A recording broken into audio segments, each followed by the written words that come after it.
Bonjour à tous et bienvenue sur cette nouvelle édition 701 On Air. Aujourd'hui, nous avons fait escale à la PAF, que l'on connaît tous sous le nom de Patrouille de France. Nous sommes allés à la rencontre du capitaine Amara. Sélectionné pour intégrer les rangs de la Patrouille de France à l'été 2021, il occupe actuellement le poste d'intérieur gauche sous l'indicatif Athos 3. Le capitaine nous a généreusement partagé son expérience, sa vocation de pilote et l'évolution de la Patrouille de France entre tradition et modernité. Je suis le capitaine Amara Younes, première année à la Patrouille de France et actuellement j'occupe le poste d'intérieur gauche, indicatif Athos 3. Qu'est-ce que cela fait d'être un ambassadeur de l'armée de l'air et de l'espace ?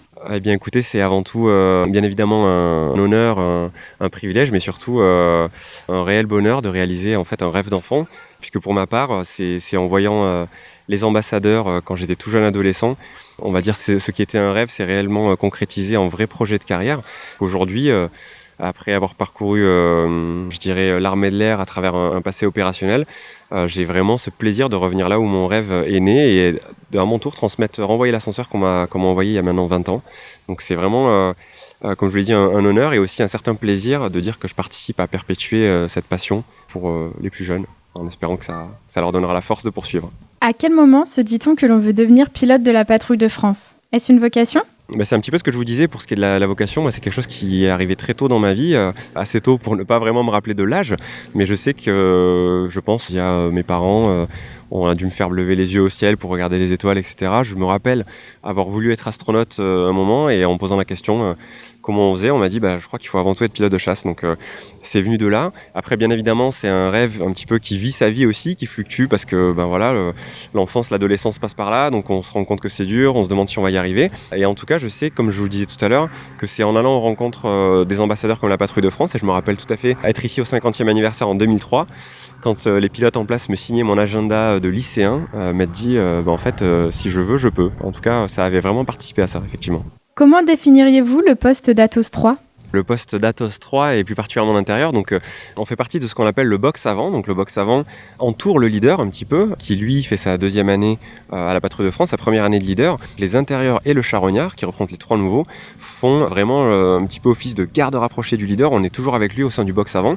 Et notre rôle principal à nous, c'est déjà d'apprendre tout ce qui est procédure, manière de voler à la PAF, afin de perpétuer cet héritage qui a bientôt 70 ans, mais aussi d'assurer du point de vue technique la stabilité.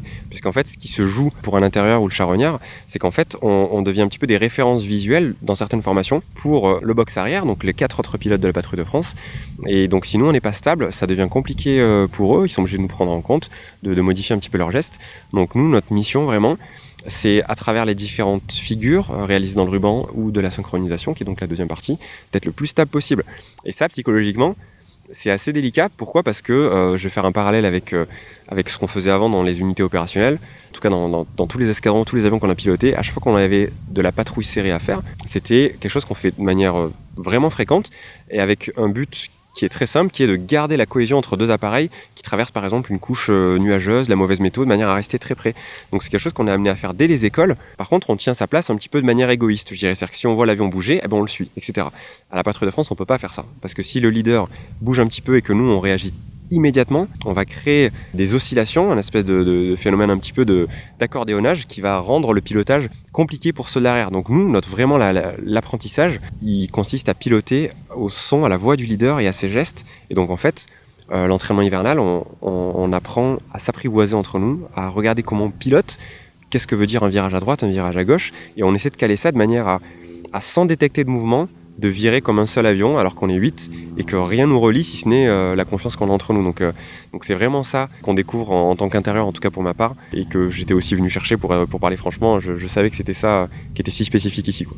Vous nous parlez de l'importance de la cohésion d'équipe, notamment le rapport avion, mécano et pilote. Pouvez-vous nous en dire plus ? Pourquoi c'est important ? Parce qu'en fait, la Patrouille de France, c'est encore un petit peu, je dirais, la gardienne des traditions. Vous avez vu que c'est quelque chose qui nous tient vraiment à cœur. dans ce monde d'aviateurs, nous on essaie de faire en sorte que ça ne change pas trop, tout en essayant de se réinventer. Donc c'est un défi de tous les jours. Et notamment ce binôme pilote-mécanicien qui, pour tous les passionnés d'aviation, vous diront qu'il est à la base de l'aviation. Moi, quand j'étais petit, je lisais des livres.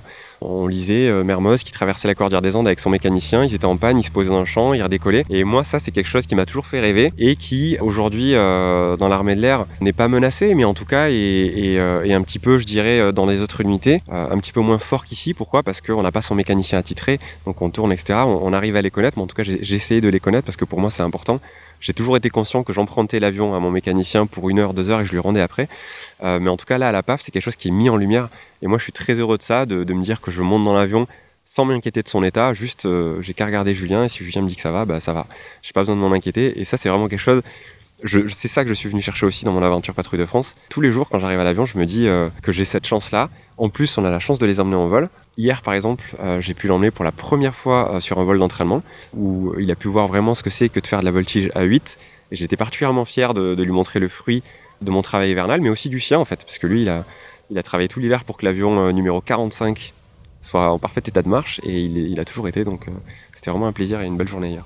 Pouvez-vous nous présenter le programme de la démonstration aérienne de la Patrouille de France ? En ce qui concerne le programme, c'est un petit peu à l'image de ce que je vous dis tout à l'heure, entre tradition et modernité. Parce que les séries se perpétuent, les gens changent, mais on retombe toujours un petit peu sur les mêmes problématiques. Donc en fait, le défi pour l'équipe, c'est d'essayer de se réinventer tout en étant fidèle à nos traditions.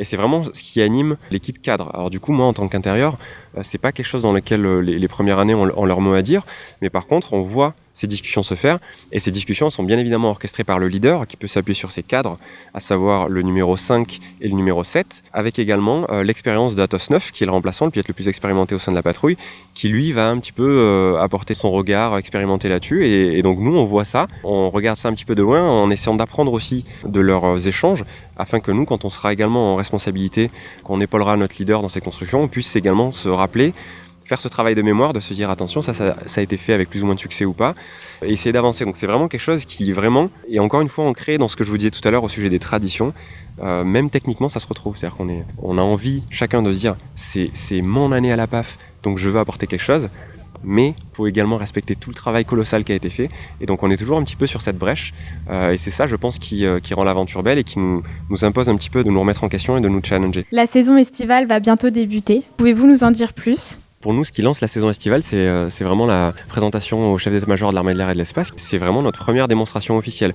Pour nous, c'est important parce que c'est notre mission en fait. C'est la finalité opérationnelle de ce qu'on fait ici. Ça va être cette première démonstration.